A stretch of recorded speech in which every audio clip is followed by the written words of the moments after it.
सर्वदेष्टान धात्रे नमः। सर्वदेष्टान धात्रे नमः। ओम जगदाधार सर्वदेष्टान धात्रे नमः। सर्वदेष्टान धात्रे नमः। ओम जगदाधार सर्वदेष्टान धात्रे नमः। सर्वदेष्टान धात्रे नमः। सच्चिदानंद भगवान की जय। सत्य सनातन धर्म की जय। सतगुरुदेव भगवान की जय। दृग दृश्य विवेक आदि गुरु शंकराचार्य जी का ये ग्रंथ है। इस पर चर्चा चल रही थी। आज का श्लोक है मनो अहंकृत्यो उपादानम लिंगम एकम जड़ात्मकम अवस्थात्रयमन्वेति जायते म्रियते तथा। अर्थात इसका अर्थ ये है मन तथा अहंकार से युक्त ये जड़ रूप लिंग शरीर है जो तीन अवस्थाओं को प्राप्त होता है। यही जन्म लेता है और मरण मृत्यु को प्राप्त होता है। अब इसमें जो है हमको विचार ये करना है। ये कह रहे हैं शंकराचार्य जी मन और अहंकार से युक्त। मन और अहंकार जब आपस में मिल जाते हैं तो क्या बन जाता है? लिंग शरीर बन जाता है। ये लिंग शरीर जो है कितने तत्वों का बना हुआ है? 17 तत्वों का। उन 17 तत्वों में 5 ज्ञानेंद्रियां, 5 कर्मेंद्रियां और 5 प्राण और 2 मन और अहंकार। अब इसमें जो है बुद्धि को नहीं लिया गया, चित्त को नहीं लिया गया। ये क्यों नहीं लिया गया है? इनको ले लेते हैं तो ये 19 तत्वों का हो जाता है। किसी किसी धर्मशास्त्र में ले लिया गया है, लेकिन वास्तविकता यही है जो आदिगुरु शंकराचार्य बता रहे हैं। इतना तो आपका लिंग शरीर हो गया, सूक्ष्म शरीर हो गया, और बुद्धि को परमात्मा के साथ जोड़ देते हैं, चित्त को परमात्मा के साथ जोड़ देते हैं, इसलिए वो शरीर नहीं रहते। अनेक जगह पर वेदांत तो पूरा का पूरा इसी बात का समर्थक है कि तुम्हारी बुद्धि जो है वो परमात्मा की तरफ जुड़ी हुई है, चित्त तुम्हारा परमात्मा से जुड़ा हुआ है, चाहे तुम उस पर ध्यान दो अथवा न दो, बुद्धि परमात्मा की समर्थक है। लेकिन मन और अहंकार ये संसार के समर्थक है। इसलिए मन को तो सूक्ष्म शरीर लिया है, अहंकार को तो सूक्ष्म शरीर लिया है, लेकिन बुद्धि को सूक्ष्म शरीर के अंतर्गत नहीं लिया है। ये बात क्लियर समझनी, क्योंकि आप जो कुछ बात भी समझेंगे वो बुद्धि के द्वारा ही समझेंगे। अगर आपके पास बुद्धि नहीं है तो आप किस मतलब के? चेतन के पास अगर बुद्धि ना हो, थोड़ा सा जो है मान के चलो तो बेचारा है चेतन। इसीलिए वो कह देते हैं कृपालु जी महाराज, हाँ, आदि गुरु शंकराचार्य का बेचारा ब्रह्म। हाँ, ये बेचारा ब्रह्म किसी मतलब का नहीं है। तो वो तो व्यंगात्मक रूप से कहते हैं, लेकिन यहाँ हमारे जगत गुरु हमें समझा रहे हैं कि देखो, चेतन के पास अगर अक्ल ना हो, अक्ल माने बुद्धि ना हो, तो ये संसार बन ही नहीं सकता। ये संसार को बनाने में किसकी भूमिका है? बुद्धि की। एको अहम बहुस्वामी, ये काम किसका है? बुद्धि का। समष्टि बुद्धि का काम है ये। समष्टि बुद्धि माने हिरण्यगर्भ,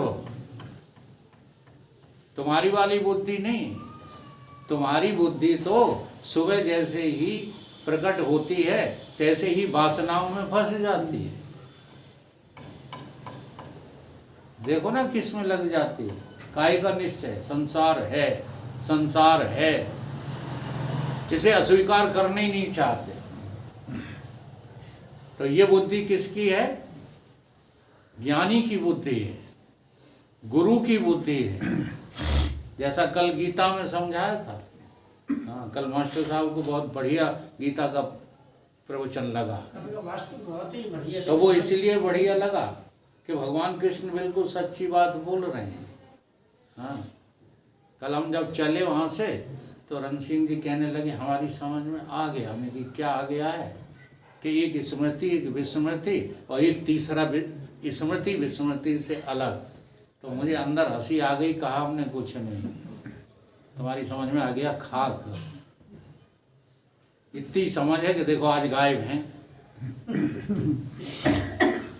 हाँ, जिनको जल्दी समझ में आ जाता है समझ लो उनका दिवालिया निकल गया। ये इतनी जल्दी समझ में आने की चीज नहीं है। और जो समझदार बन के जो है बैठे हैं वो सुनते भी नहीं मुझे मैं क्या कह रहा हूँ। हाँ? इस चीज को थोड़ा सा रियलाइज करो कि बुद्धि भगवान की समर्थक है, बुद्धि संसार की समर्थक नहीं है। इस बात को बार बार अनुभव में लाने की कोशिश करो। हमको क्या लगता है कि बुद्धि हमारी समर्थक है, हम बुद्धिमान होंगे तो संसार में सफल हो जाएंगे। और इसी कारण से आज संसार में इतनी बड़ी प्रतिद्वंद्विता फैली हुई है। कोई भी आदमी अपने को बुद्धिहीन समझने को तैयार नहीं है। सब कहते हैं हम हैं सो कोई नहीं जानता, हम जो जानते हैं सो कोई नहीं जानता। अब जरा लिंग शरीर की जो है बात को हमको ध्यान पूर्वक देखना है। लिंग माने क्या होता है? लिंग माने चिन्ह होता है। लिंग शब्द का अर्थ क्या है? चिन्ह। जैसे कहीं पर आग जल रही है तो आप किससे पहचानते हो कि आग जल रही है? धुएं से। तो अग्नि का लिंग शरीर क्या हो गया? धुआं। आगे की बात समझ में? तो इसी प्रकार से जो है आपके भीतर जो चैतन्यता की थोड़ी बहुत अनुभूति हो रही है वो किससे हो रही है? इसी चिन्ह से। देखो ये लिंग शरीर सिवाय चिन्ह के और कुछ नहीं है। जितना जड़ स्थूल शरीर है, स्थूल जड़ लगने लगा क्या? स्थूल जड़ शरीर है। इतना ही जड़ शरीर जो है सूक्ष्म शरीर है। लिंग शरीर और स्थूल शरीर की जड़ता बराबर है, कोई फर्क नहीं है। लेकिन पहचान कैसे होती है? स्थूल शरीर मर गया या अभी जीवित है, ये किससे पहचान होती है? जिससे पहचान होती है उसी का नाम लिंग शरीर है। नाड़ी देखते हैं नहीं? नाड़ी देखने के बाद क्या कहते हो? चले गए। कौन चला गया? अब जो चला गया है वो इस बात से चिन्हित कर रहा है कि नहीं कि मर गए। इसको तो मरा बता रहे और उसको चला गया बता रहे। जबकि वास्तविकता ये है कि जितना जड़ ये है उतना ही जड़ वो है जो चला जाता है। इसलिए उसका नाम लिंग शरीर है। प्राण उसी में आ जाते हैं, लिंग शरीर में। अभी मैंने 17 तत्व गिनाए थे कि नहीं? हाँ, 5 प्राण, 5 ज्ञानेंद्रियां, 5 कर्मेंद्रियां, मन और अहंकार। रटोगे तो भूल जाओगे। अहंकार और मन मिलकर के लिंग शरीर बना है। जो पहले ही परिभाषा बता दी थी। अगर अहंकार नहीं है ना, मन नहीं है, तो लिंग शरीर भी नहीं है। केवल आप अपने अहंकार, इसीलिए कहते हैं भगवान क्या खा जाते हैं, अहंकार खा जाते हैं। हाँ, और भक्त क्या खा जाता है, मन खा जाता है। जी हाँ, तो भगवान और भक्त दोनों एक ही स्थान पर हैं। एक मन को खाता है तो एक अहंकार को खाता है, और इनको खा चुके तो दोनों एक हो गए। हाँ, बराबर के हैं, भाई ही भैया हैं, भक्त और भगवान। ये दो हैं ही नहीं, खाने का काम दोनों करते हैं। एक मन को खाता है अपनी साधना के द्वारा, और जब मन खा चुका भक्त तो रह गया अहंकार। देखो बहुत सच्ची सी बात है, मन ने तैयार की तुम्हारी जड़ता, अष्टधा प्रकृति खड़ा कर दी। ये मन का ही काम है। समष्टि मन ने क्या किया,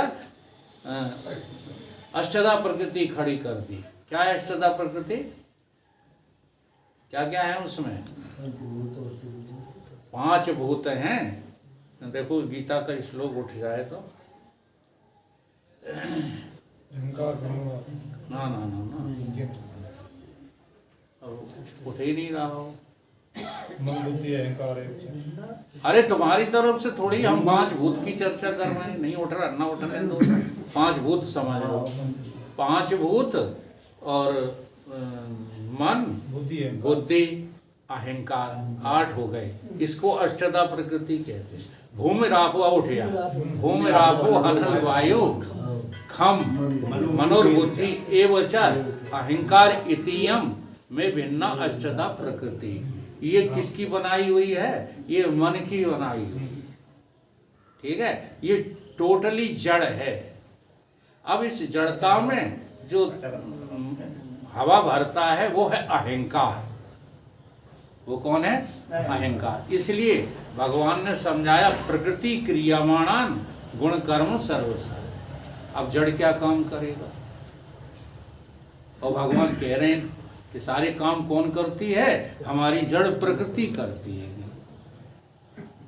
लेकिन उसमें शामिल कर दिया चैतन्य प्रकृति को अहम के रूप में, अहंकार के रूप में। अहंकार इतियम में भिन्ना अष्टधा प्रकृति, अर्थात ये दोनों मिलकर के संसार खड़ा कर देते हैं।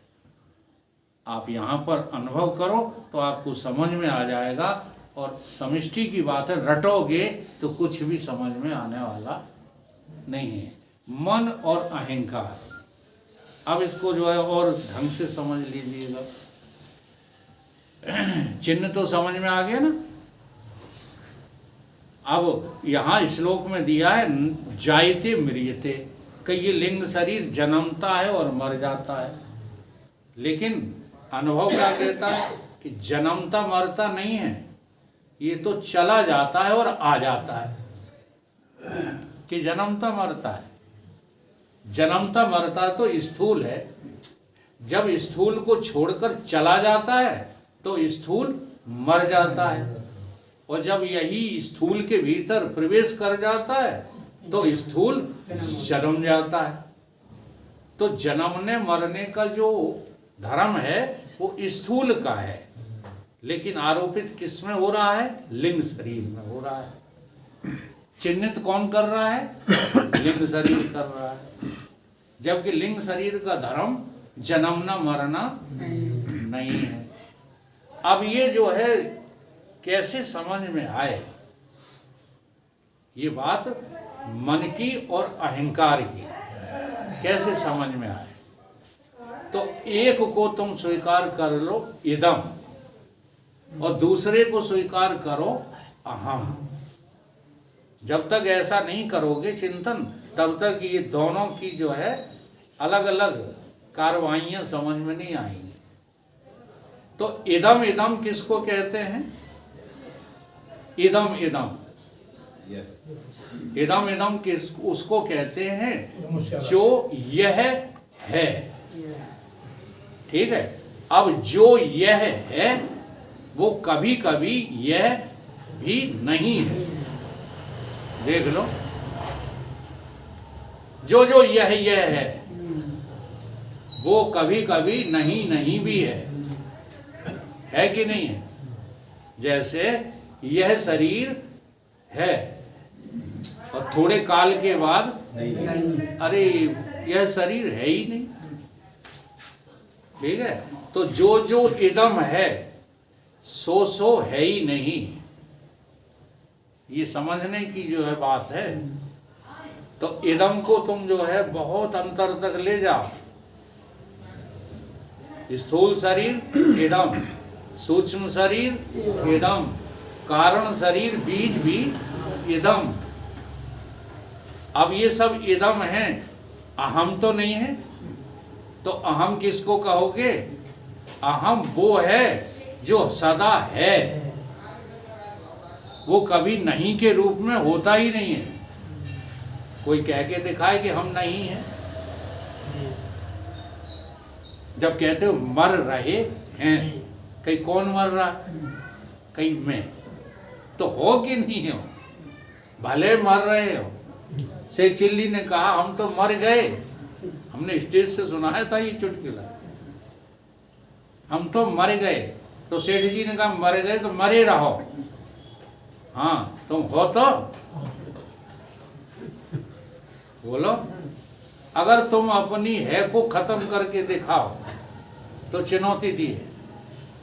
अहम कभी खत्म नहीं होता, लेकिन तुमने अपनी अहम पर इस इदम को क्या कर लिया है? लाद लिया है। इसलिए इदम को अहम समझते हो तो वो अहम मर जाता है। जहां इदम से अहम मिला है बस उसी अहंकार का नाश होता है।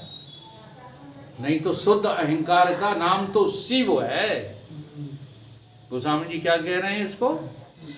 अहंकार शिव कह रहे हैं कि नहीं? तो जो जो इदम है वो सब का सब जो है मरेगा, सब का सब मरेगा। और अहम कभी मरता नहीं है। इसलिए अहम का नाम अहंकार है, इदम का नाम मन है। ये समझने की रीति है। बंद करो इसको। समझने की ये रीतियां हैं। ऐसा नहीं कि इसको तुम सुनिश्चित ही कर लो। कब अब अहंकार को ही हम जो है नारद की तरह, एक उपनिषद में नारद को जो जो कहा जाता है, नारद जी कहते हैं इसी को हम ब्रह्म समझेंगे। तो अहंकार ब्रह्म नहीं है। अब यहाँ चीज क्या समझना है? अपने अस्तित्व के बारे में क्या समझना है? जब ये मैं, जैसे मैं ब्रह्म हूं, मैं ब्रह्म हूं, ये स्मृति है। ये क्या है? ब्रह्मावकार वृत्ति की स्मृति है, ये ब्रह्म नहीं है। इसलिए गीता में उस दिन चर्चा की थी अनुस्मृति की। अनुस्मृति का अर्थ क्या होता है? जैसे कोई तुमको देख रहा है, कोई तुमको देख रहा है, तुमने आज तक स्मृति किसकी की? जो तुमको दिखता है। ईमानदारी से जो है अनुभव करो। आपने आज तक याद किसको किया? स्मृति जो हमने देखा है, सुना है, हमने जो हमारे सामने मर गए हैं उनकी स्मृति की है। ठीक है, जो मर रहे हैं उनकी स्मृति की, जो सुन रखा है उनकी स्मृति की। लेकिन क्या तुमने उसकी स्मृति की कभी जो तुम्हें देख रहा है? इसलिए हमारे गुरु बाबा कहते थे, अखंडानंद जी, पूजनीय चित्रकूट वाले अखंडानंद जी, वो क्या कहते थे? देखो देखो देखो, उस देखने वाले को भी तो देखो। हाँ, और वैसे मोटा अनुभव बता दें आपको। बाजारों में मैंने कैलेंडर देखे लिखे रहते हैं, कोई भी कुकर्म करने से पहले सोचो कि मुझे कोई देख रहा है ना? तो अपने भीतर भी कोई है जो देख रहा है? कौन है वो जो आपको देख रहा है? वो कौन है? बस उसी को देख लेना। बड़ी विचित्र घटना है ये। जो मन को देख रहा है, जो बुद्धि को देख रहा है, जो इंद्रियों को देख रहा है, जो स्थूल सूक्ष्म कारण तीनों अवस्थाओं को देख रहा है, बीज को भी देख रहा है। देखो, बीज और वृक्ष, बीज और वृक्ष, इन दोनों को देख कौन रहा है? अच्छा, कहाँ जाए तब हमें वो तीसरा दिखे? तो कहते हैं बीज को भड़भूजा के पास जाना ही पड़ेगा। जी हाँ, भड़भूजा कौन है? सतगुरुदेव भगवान। ये बहुत भले आदमी नहीं है, सतगुरु बहुत खतरनाक हैं। सबसे अधिक खतरा है यदि जीव को तो किससे? सतगुरु से। क्यों? क्योंकि वो तुमको मार डालेंगे और तुम मरने को तैयार नायबे कौन तो तैयार हो, तुम मरने को तैयार नहीं है।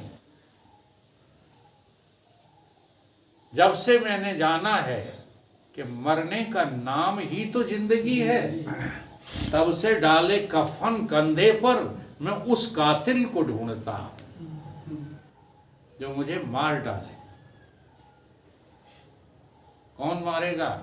बीज को कौन भूंजेगा? भड़भूजा। अच्छा, बीज को कभी भूंजो मत, फिर कितना भी मिट्टी में डालो जमेगा ही जमेगा।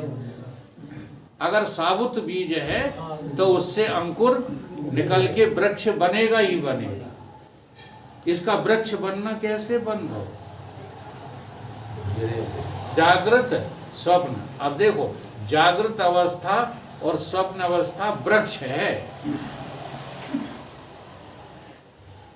ठीक है, और जो सुषुप्ति है वो उस वृक्ष का बीज है। अब साधना में ले लो, साधना में कर्म और उपासना ये क्या है? वृक्ष है, ठीक है। समाधि बीज है। समझ में आ रही है ये बात है? लेकिन ये समाधि भी तुम्हें पूर्ण मुक्त नहीं कर सकती जब तक कि समाधि वाला बीज भुनेगा नहीं। और एक बार बीज भुन जाए तो क्या हो जाएगा? गुले गुलिस्तान हो जाएगा।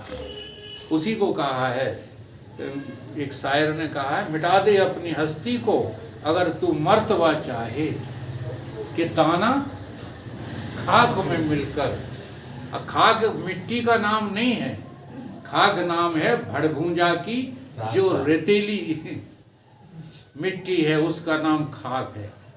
कि दाना खाक में मिलकर गुले गुलजार होता है। अब गुले गुलजार हो गया, अब वृक्ष नहीं बनेगा।